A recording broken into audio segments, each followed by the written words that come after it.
Good to be here. Good to see some familiar faces. First of all, I just want to start by saying anytime you're asked to return to a place that you helped build, Everyone sees the sold-out arenas, the record-shattering viewership, and the jaw-dropping plays from Caitlin Clark. They see the emergence of a once-in-a-generation talent destined to transform the sport forever. But what they don't see is the tension building behind closed doors in Indiana. A conflict so explosive it threatens to unravel the entire operation before it ever truly gets off the ground. Music. This isn't about a rookie finding her footing. It's about a power struggle between a generational force and the very people who hold the keys to her future, culminating in a stunning ultimatum that was never meant to become public knowledge. The entire WNBA has its eyes on the Indiana Fever. But the real story, the one that could shape the entire arc of Caitlin Clark's career, is unfolding in the shadows. It all started with a player nobody was talking about, a quiet weapon sitting at the end of the bench. You see, on the floor, the Indiana Fever's approach looks straightforward. Get the ball to Caitlin Clark and let her take over. She's the engine, the centerpiece, the one who fills the seats and drives the sponsorship deals. But as opponents have caught up, they've thrown everything imaginable at her. Double teams, triple teams, and a level of physical aggression that has left fans and analysts absolutely speechless. Clark is a creative offensive mastermind, but she's also an island, forced to battle for every single bucket. And right there on the bench, watching every moment unfold, is Justine Pissett. Music. Pissett isn't just any player. She was brought in as a marksman, a deadly three-point weapon out of Vanderbilt. Exactly the kind of player who should be flourishing alongside a playmaker of Clark's caliber. Music. Her entire role is to stretch the defense, to make opposing teams pay for crashing down on the star. Yet, night after night, she can barely get off the bench. This is no coincidence. It's a calculated decision, and it has built an invisible wall inside the team's offensive system. Fans were beginning to raise eyebrows, but the real alarm bells were going off from inside the organization, and what was happening on the hardwood was only the surface of a far deeper, far more disturbing problem. The silence between Clark and Pissett on the court was reverberating loudly throughout the locker room. Music. Whispers began leaking from sources close to the team, drawing a picture not of a united group rallying around their new star, but of a quiet and growing divide. The narrative wasn't one of basic jealousy, as many outside observers had assumed. The veterans fully understood what Clark brought to the table. The real issue ran much deeper. It was a fundamental clash over identity and strategic direction. Certain players felt that the Caitlin Clark show was making the team one-dimensional and worse, dangerously exploitable. They believed a more diversified attack, one that weaponized players like Pissett to create multiple threats, was the only road to long-term success. On the other side, there was a firm belief that you build around your superstar, Music, that you hand your best player the freedom to go out and win the game on her own terms. Music, Clark herself, groomed her entire life to be the first option, was reportedly having difficulty trusting teammates who hadn't yet proven they could perform under the relentless glare of the WNBA spotlight. This wasn't a sinister act. It was the raw instinct of a fierce competitor who felt the full weight of a franchise resting squarely on her shoulders. But this strategic divide was generating a very real and very uncomfortable tension. Practices grew heated. Film sessions were reportedly thick with unspoken frustration and unresolved disagreement, and the team was quietly splintering into two opposing camps. This widening fracture was putting an impossible amount of pressure on the one person standing directly in the line of fire. Head coach Christy Sides. And what happened next would place her in a position no coach ever wants to find herself in. Christy Sides was walking a razor's edge, and the pressure was mounting fast. On one side stood her generational talent, Caitlin Clark, a player capable of single-handedly stealing a game and who required a certain level of creative freedom to truly operate. A coach's natural instinct is to empower the best player on the roster, to engineer the entire system around her strengths. Undermining Clark's instincts or forcing her into an offensive structure she didn't believe in risked pushing her away. Music, a devastating outcome for any franchise. But standing firmly on the other side was the front office, led by a president carrying a very different vision. Alyssa Tucker and her executive team weren't fixated on the next game. They were constructing a long-term framework, a carefully designed blueprint, Music, for sustained dominance. Every substitution decision, every minute on the floor, every play call sides made was being watched and evaluated from above. She was feeling relentless pressure from the front office to integrate the supporting pieces, to develop the surrounding talent, and to demonstrate that the Fever were built on more than just one player. Sides was trapped in a brutal tug-of-war. If she aligned with Clark, she risked looking insubordinate to the people who controlled her job. If she aligned with the front office, she risked fracturing the trust of her most irreplaceable player. This impossible dilemma was playing out in real time during games, producing bewildering rotations and a disjointed offense that left everyone searching for answers about what the actual game plan really was. But the front office wasn't simply offering suggestions. They were operating from a secret blueprint, a master strategy that the music public and perhaps even Clark herself hadn't been fully let in on. Fever president Alyssa Tucker didn't rise to her position by thinking small. Music. She's a strategist, a calculated chess player operating inside a league that is transforming at a breathtaking pace. From where she stood, the situation had nothing to do with placating a bench player or casting doubt on Caitlin Clark's ability. Music. It was about protecting an asset and engineering long-term dominance. Tucker watched the brutal, suffocating physicality Clark was absorbing every single night. She saw every hard foul, every bruise, every visible sign of exhaustion. She understood that no player, regardless of how extraordinary their talent, could absorb that punishment through an entire season, let alone an entire career. Her absolute top priority was safeguarding the franchise's most valuable investment. And the instrument of that protection, in her estimation, was Justine Pissett. Music, Tucker's grand design was straightforward, but cold in its logic. By pushing Pissett onto the floor consistently, she would fundamentally reshape the geometry of opposing defenses. Pissett's reputation as a shooter would theoretically force defenses to stay disciplined. They simply couldn't abandon her to collapse entirely on Clark.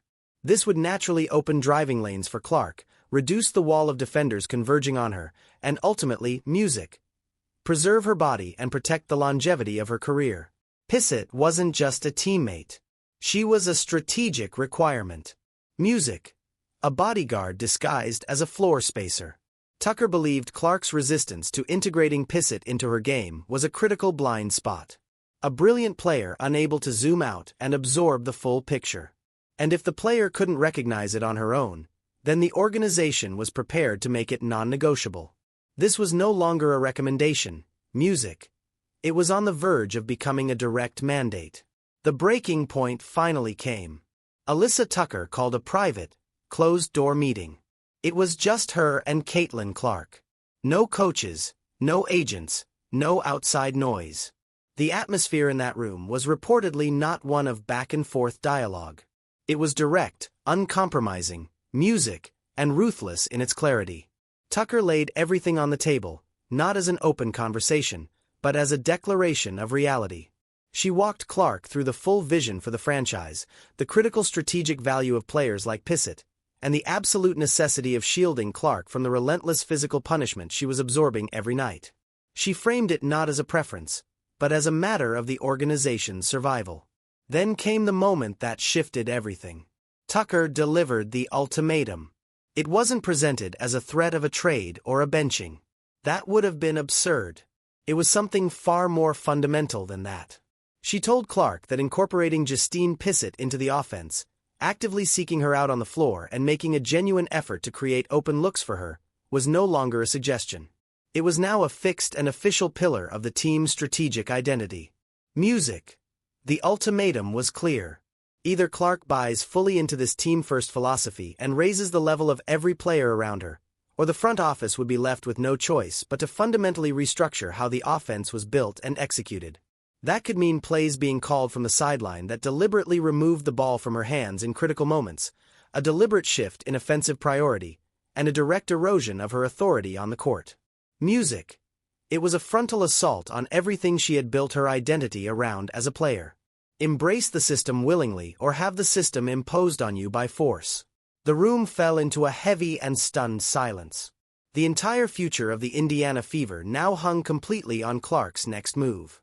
The days that followed the closed-door meeting music were saturated with a nearly suffocating tension. Everyone inside the organization understood that something fundamental had changed, even without knowing the precise details. Music. Practices felt different. The energy was wound tight, suspended in uncertainty.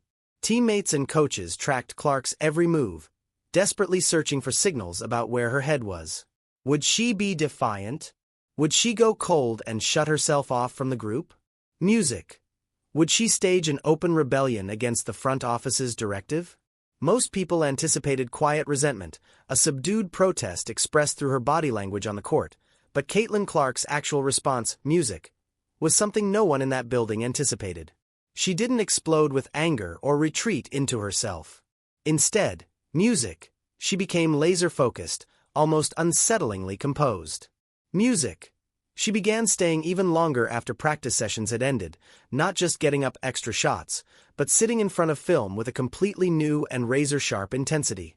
She was spotted in low-key conversations with assistant coaches, pointing music at tactical diagrams and firing off questions that weren't just about her own responsibilities, but about the precise positioning and movement of every single player on the floor.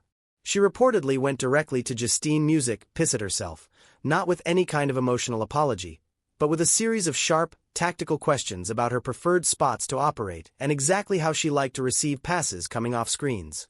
It wasn't the warm, heartfelt breakthrough that many had quietly hoped to see. It was cold, methodical, and entirely professional. Clark wasn't resisting the ultimatum. She was examining it from every possible angle, breaking it apart piece by piece, and seemingly preparing to deploy it in ways the front office may never have anticipated or intended. A new and deeply unpredictable chapter of this power struggle had officially been set in motion. The on-court evidence in the wake of the ultimatum has been equal parts fascinating and genuinely difficult to read. In the opening stretch of games that followed, there were unmistakable changes in how Clark operated. She made a visible and deliberate effort to locate Pissett, delivering the ball in situations where she would have previously pulled the trigger herself without hesitation. Music. There were genuine flashes of connection, a crisp pass converting into a clean open three that offered a real glimpse of hope. It appeared for a moment like Tucker's high-stakes gamble was beginning to bear fruit. That a newer, more lethal version of the fever was starting to take shape. But then the deeply ingrained instincts would resurface. In high-leverage moments late in the shot clock or when the game's outcome was hanging in the balance, Clark would revert entirely to her default wiring, lowering her shoulder and taking on the entire defense on her own. The connection with Pissett would dissolve instantly, and the offense would collapse back into the Caitlin Clark show without missing a beat. Was this evidence of a fracture that ran too deep to repair? Proof that genuine chemistry cannot simply be mandated into existence? Or was it simply the messy and uncomfortable reality of a player trying to rewire years of deeply embedded competitive instinct? The honest answer is that nobody truly knows. Certain analysts are already pointing to the visible cracks, arguing that the manufactured partnership is producing a hesitant, overthinking version of Clark that the league has never seen before. Others are choosing to see the first fragile bricks of something meaningful being laid down, contending that these are the unavoidable and necessary growing pains of constructing a genuine championship foundation. The Indiana Fever are currently balancing on the sharpest possible edge. The ultimatum has triggered a sequence of events that could either produce the birth of a dynasty built on genuine trust and elite strategic cohesion, or it could fracture the entire operation from the inside out. A defining cautionary tale about a front office that pushed its once-in-a-generation talent too hard and too fast. What we are witnessing in real time is something far greater than a standard rookie season playing out. It is a high-stakes battle being waged for the very soul of an entire franchise. The Indiana Fever's front office placed a wager, an enormous and audacious gamble that they possessed the ability to shape their generational talent to align with their organizational vision, even if it required issuing an ultimatum with no modern precedent. They are convinced they are protecting Caitlin Clark from her own competitive blind spots, preserving their most irreplaceable asset for a future built around sustained championship contention. But in executing that plan, they may have ignited a conflict with a heat that no organization can fully control. True chemistry, the kind that actually produces championships when the pressure is at its absolute maximum, is a rare and mysterious organic force. It is constructed slowly through trust, mutual respect, and a shared instinct that can only develop naturally over time, never inside the walls of a tense and pressurized closed-door meeting. The question that will define the Indiana Fever for the next 10 years, music, is whether this forcibly engineered evolution will ultimately be remembered as a stroke of visionary strategic brilliance that unlocked the team's deepest untapped potential, or as a catastrophic and irreversible miscalculation that permanently fractured the bond with the most important player the franchise has ever had. Can a front office truly mandate the heartbeat of a team? Or have they fundamentally misjudged what makes a player like Caitlin Clark genuinely extraordinary? The answer will reveal itself right before our eyes, one pressure-filled possession at a time. The entire world will be watching to discover whether this ultimatum constructs an empire or simply becomes the very first crack music in its foundation. This entire saga exposes a brutal and uncomfortable truth about professional sports that most fans are never given access to. Behind the highlight packages and the polished post-game press conferences exists a highly complex machine driven by business strategy and the relentless mechanics of power. Alyssa Tucker's move, however shocking it appeared on the surface, is a masterclass in pure corporate thinking. In her world, players are investments, and the primary objective is to extract the maximum possible return on every single dollar spent. The physical punishment Clark was absorbing wasn't merely a concern for her personal health and longevity. It was a direct and measurable threat to the franchise's financial foundation. Every game Clark is forced to miss because of injury. Every season her peak years are cut short by accumulated wear, and burnout translates directly into tens of millions of dollars in vanishing ticket revenue, merchandise income, and media rights value. Pissett, from this cold and calculating perspective, transforms from a simple teammate into an essential piece of operational infrastructure, functioning almost like a built-in insurance policy against the predictable and inevitable physical deterioration of the organization's primary music asset. This level of detached calculation can feel utterly soulless to fans who show up to witness the passion, artistry, and raw emotion of the game. Music. But it is precisely this unseen engine that quietly drives every major decision made at the highest levels of professional sports. The ultimatum was the precise moment this cold corporate reality came crashing head-on into the unfiltered competitive instincts of a true superstar athlete. For the entirety of her life, Caitlin Clark's success has been constructed on one foundational and unwavering formula: having the ball firmly in her hands, music, and being the one to make the defining play when it matters most. Her basketball DNA is hardwired with the unshakable conviction that she is the single best option available on the floor at any given moment. The ultimatum attacked this core belief at its very roots. It told her that her instincts, the exact qualities that transformed her into a phenomenon unlike anything the sport had ever produced, were now being classified as a long-term liability to the health and sustainability of the organization. This produces a profound and deeply unsettling psychological conflict. How does a player who has been celebrated and rewarded her entire life for individual brilliance suddenly learn the art of deferring? How do you place genuine trust in a system that was forcibly imposed upon you rather than one built organically through shared belief and mutual collaboration? This is the razor-thin tightrope Clark is now required to walk every single night. She must constantly balance her raw and deeply ingrained need to dominate with the front office's firm directive to distribute and delegate. Every decision she makes with the ball in her hands is no longer simply about winning the game in front of her. It is a political statement in itself, a living and breathing response to the power play that was executed behind sealed doors. The particular way she is navigating this, with a kind of icy analytical precision that strips all emotion from the equation, is perhaps the most revealing element of this entire story. She isn't erupting in frustration or putting in a trade request. She's adapting her game, absorbing the new rules of an environment she was forced into without warning. Music. It points to a level of emotional maturity and basketball intelligence that stretches far beyond the reach of her extraordinary shooting range. She understands instinctively that this is a chess match at its core, and that her most powerful available move is not to flip the board in anger, but to master the art of achieving checkmate within the new set of constraints that have been placed around her. This silent and unrelenting war of wills is the true and defining drama buried inside the Indiana Fever season. The wins and losses posted on the scoreboard each night are merely the surface-level byproduct of this far more profound and consequential internal battle. If Clark and the front office can somehow bridge the gap between their competing visions and arrive at genuine alignment, the outcome could be a team that is not only must-see entertainment but an almost impossible force to contain. A rare and perfect fusion of transcendent individual talent and disciplined strategic depth. Music. But if this forced and uncomfortable partnership ultimately collapses under its own weight, the fallout has the potential to be truly spectacular in the worst possible way. It could leave the locker room permanently and irreparably fractured. Music, strip the coaching staff of whatever credibility and authority they have left, and ultimately drive Clark toward the exit door the very instant her contractual obligations permit it. The stakes could not possibly be higher, not just for the Fever as an organization, but for the WNBA as an entire league, which has tied its growth, its momentum, and its entire cultural narrative to the ascending star of Caitlin Clark. Music. The world is watching closely to determine whether the league's single most important player has landed in an environment that will genuinely cultivate her rare talent or one that is ultimately determined to confine and control it.